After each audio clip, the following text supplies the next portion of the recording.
Are you ready? Yep.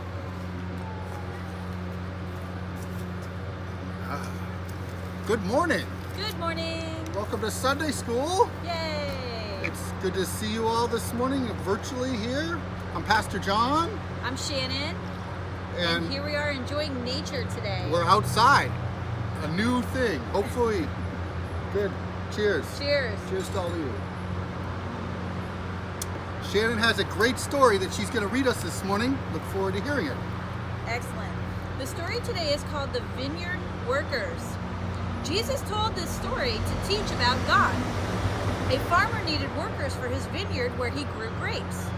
Will you work in my vineyard? He asked some of the people. How much will you pay? They asked. 1 day's pay, the farmer said. Okay, said the people, and they went to work. The farmer hired other workers at different times all day. When they were done, the farmer paid all of the workers the same. The first workers were angry.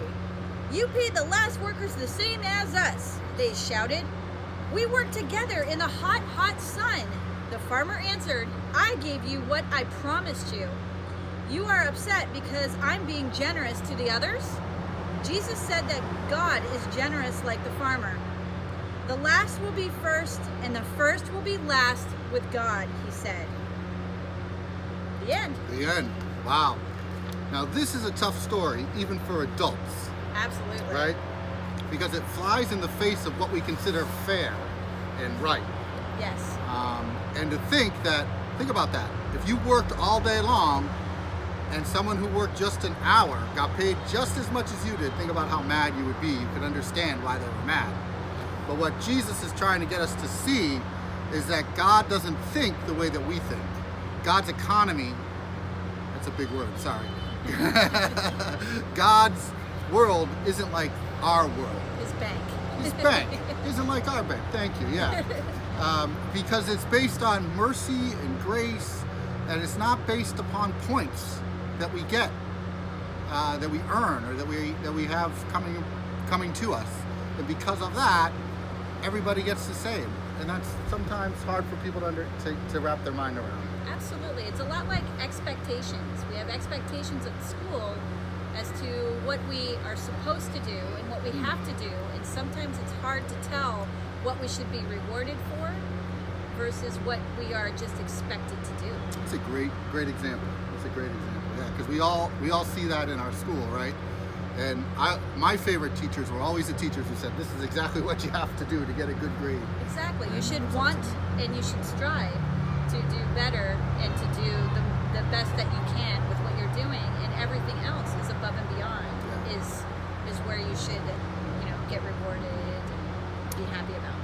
I think it's hard when we see kids who maybe don't do as much as we do, but get the same, right? Yes. That would be hard for us to.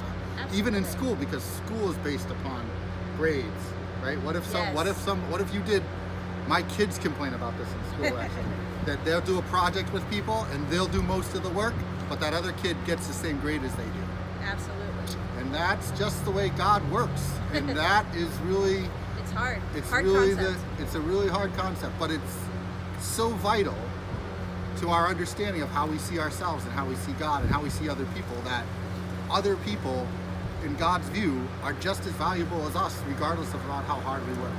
And Be you're proud right. of yourself for helping that other person. That's it. And you want to know what? You've done your work great. Absolutely.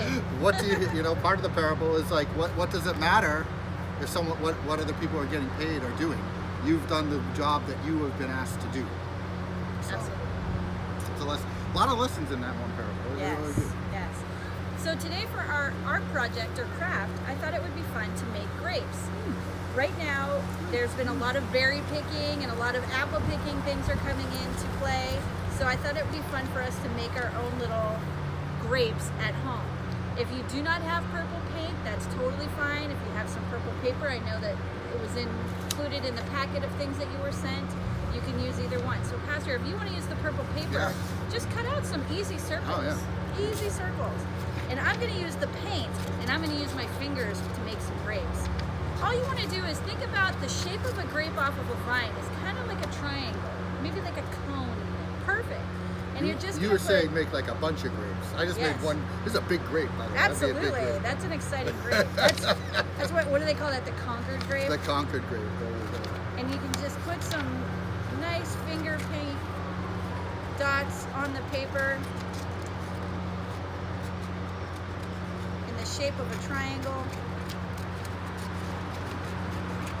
Doesn't have to be perfect. I like how I can see my fingerprint on some of these. That's fun. That And is- then you can use some green paper for like a stem. And just stick it right on the paint. It almost sticks like glue. And there you go. And the Voila! same with your grapes on here too as well. Well, thank you guys for joining us today. Thank you. Have a good weekend. Have a good weekend. God bless. Happy apple picking.